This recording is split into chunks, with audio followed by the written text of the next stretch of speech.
ሰላም ጤና ይስጥልን የተከበራችሁ የኢትዮ ዜና ቤተሰቦች እንዴት አላችሁ? ዝርዝር ዜናዎቻችን የተለያዩ ጉዳዮችን አጠናክሮ ከሰዓት ጀምሮ ወደ እናንተ መድረሱን ይቀጥላል። ቻናሉን ሰብስክራይብ እያደረጋችሁ እና መረጃዎችንም ላይክ እያደረጋችሁ ለበርካቶች እያጋራችሁ አብራችሁን ትዘልቁ ዘንድ ከወዲሁ አክብሮት እንጠይቃለን። በትግራይ ሰብአዊ መብቶች ጥሰትና የሚስጥር መቃብሮች መገኘት የትግራይ ተዋጊዎች በሚስጥር መቀበራቸውን ሂውማን ራይትስ ፈርስት ገልጿል። የደብረጽዮን አስተዳደር የትግራይ ተዋጊዎች በሚስጥር መቀበሩን ያመለከተ ሰነድ ይፋ ሆኗል። ከ30 በላይ ተዋጊዎች በሚስጥር የተቀበሩበት ስፍራም እንዲሁም በዚሁ አነጋጋሪ ክስተት የገለልተኛ ምንጮች ምስክርነትም ተካቷል። ሂውማን ራይትስ ፈርስት የተባለ የሰብአዊ መብት ተሟጋች ድርጅት በትግራይ ክልል ጊዜ አስተዳደሩን በማፍረስ ስልጣን በኃይል የያዘው የህወሓት መዋቅር በተቃዋሚ ፖለቲካ አመራሮች፣ መምህራንና ጋዜጠኞች ላይ የዘፈቀደ እስር ማዋከብ እየፈጸመ መሆኑን በይፋ የከሰሰ ሲሆን የክልሉን አሁናዊ ሁኔታዎችን የተመለከቱ ጉዳዮችንም በዚሁ አዲስ ይፋ ባደረገው መግለጫ አንስቷል። ድርጅቱ ይፋ ባደረገው ወቅታዊ የሰብአዊ መብቶች ሁኔታ በመግለጫው ላይ እንዳመላከተው የትግራይ ባለስልጣናት በትግራይ ነጻነት ፓርቲ ከፍተኛ አመራሮችን የመናገር መብታቸው በሚጠበቀሙ ንጹሐን ዜጎች ላይ እጅግ አሳሳቢ የሆነ ማስፈራራትና የዛቻና የዘፈቀደ እስር ዘመቻ እያካሄዱ ይገኛሉ ሲል ከሷል።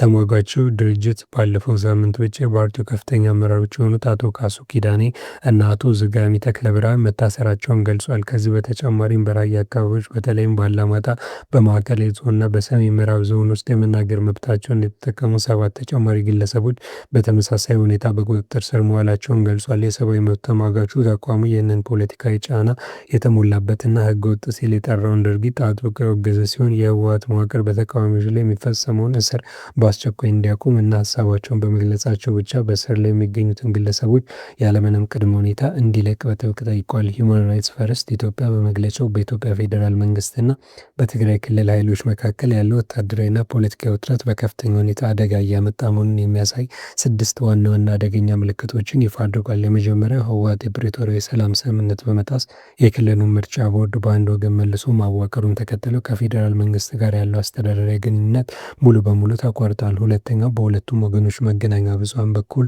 የ2013 ጦርነት ከመቀስቀሱ በፊት ይደረግ የነበረው አይነት የጦርነት ቅስቀሳና የጥላቻ ፕሮፓጋንዳ በስፋት እየተሰራጨ ይገኛል። ሶስተኛ በትግራይ ክልል ውስጥ በግዳጅ ሰዎችን የመልመል መጠነ ሰፊ የወታደራዊ ንቅናቄ የማድረግና የጦር ኃይሎችን የማስታጠቅ ዝግጅቶች በከፍተኛ ሁኔታ እየተከናወነ መሆናቸውም ተቋሚ ጠቅሷል።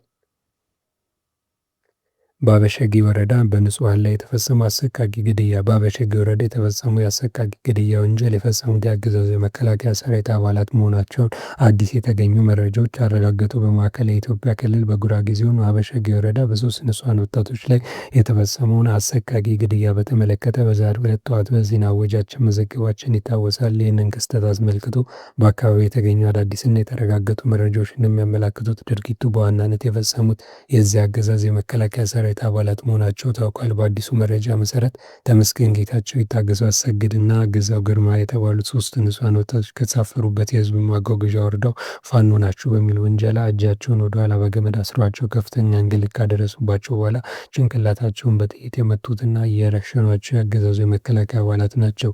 በተጨማሪም ወጣቶቹ ከተረሸኑ በኋላ አስክሬናቸው ወደ ታች ቅሊቲ ቀበሌ ወስዶ በሜዳ ላይ ከጣለ በኋላ ምንም ሰው እንዳያነሳና እንዳይቀብር ክልከላ በማድረግ አስክሬን ለ3 ቀናት ተገድሎ ለእንስሳት ሲሳይ እንዲሆን በማድረግ አረመኔያዊ ተግባር የፈጸሙት የመከላከያ ሰራዊት አባላት መሆናቸው ተጋልጧል። አበሸጌ ወረዳ ከ1970ዎቹ ዓ.ም የሰፈራ መርሃ ግብር ጀምሮ ቁጥራቸው ቀላል የማይባል የአማራና የከምባታ ተወላጆች የአካባቢው ማህበረሰብ ጋር በፍቅርና በሰላም የሚኖሩበት አካባቢ ነው። ነገር ግን በአሁኑ ወቅት አካባቢ በአማርነታቸው ምክንያት ብቻ በዜጎች ላይ ተደጋጋሚ ግድያ፣ ሰፊ እስር፣ ማንነት መሰረት ያደረገ እንግልትና መዋቅራዊና አፈና የሚፈጸምበት ቀጠና መሆኑ የአካባቢው ምንጮች ይጠቅሳል። ወረዳው ከኦሮሚያ ክልል ኖኖ አካባቢ ጋር በሚዋሰንበት አቅጣጫ የመንግስት ሽፋን የሚሰጠውና ሸኔ በሚል ስም የሚጠራው ኃይል በአማራ ተወላጆች ላይ የሚፈጽመውን የጥፋት እንቅስቃሴ ተከትሎ የማዕከላዊ ክልል ኮማንድ ፖስት እና የኦሮሚያ ክልል መዋቅሮች በጋራ እንሰራለን በሚል ሽፋን በአካባቢው ነዋሪዎች ላይ የሚፈጽሙትን አፈናና እንግልት አጠናክረው ቀጥለውበታል። በተለይም የጉራጌ ዞን ላለፉት 6 ዓመታት በመደበኛ ህግ ሳይሆን በኮማንድ ፖስት ስር እንዲመራ መደረጉ የመከላከያ ሰራዊት አባላት ያለምንም ህጋዊ ተጠያቂነት በንጹሐን ዜጎች ላይ ወንጀል እንዲፈጽሙ በር ከፍቷል። አዲስ የተገኘው መረጃ እንደሚያመለክተው ድርጊቱ በአጋጣሚ የተከሰተ ሲሆን በአካባቢው አማራዎች ባላቸው ማንነት ምክንያት የመጨፍጨፍና መዋቅራዊ ግፍ የመፈጸም ሰፊ ወታደራዊ እንቅስቃሴ አካል መሆኑን የሚያረጋግጥ ነው።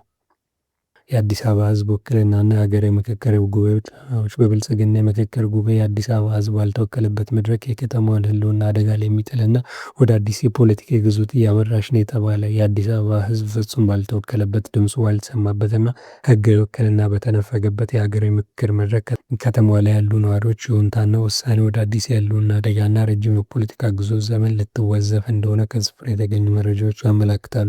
ከምክክር ሂደቱ አፈትልክ የወጡ መረጃዎች እንደሚያረጋግጡት የአዲስ አበባ የወደፊት ህጋዊ ማዕቀፍና የአስተዳደር ስርዓት ዙሪያ የቀረቡ ምክረ ሀሳቦችን አስመልክቶ በሰራ ቡድን ውይይት ተደርጓል። ነገር ግን ሚሊዮኖች የሚኖሩባት አዲስ አበባ የራሷ ህጋዊ ተወካዮች በሌሉበትና ነዋሪዎቹ በዲሞክራሲያዊ መንገድ የራሳቸውን እድል የመወሰን መብት በተነፈጉበት ሁኔታ ከተማዋ በሞግዚት አስተዳደር ስር በምትገኝበት በዚህ አጋጣሚ የብልጽግና ባለስልጣናት በምክክሩ ተሳታፊዎች እጅ ያደረጉት ከፍተኛ የፖለቲካ ጣልቃ ገብነትና የቀጥታ ጫና አጠቃላይ ሂደቱን ወደ አንድ ወገን ያዘነበለ አድርጎታል።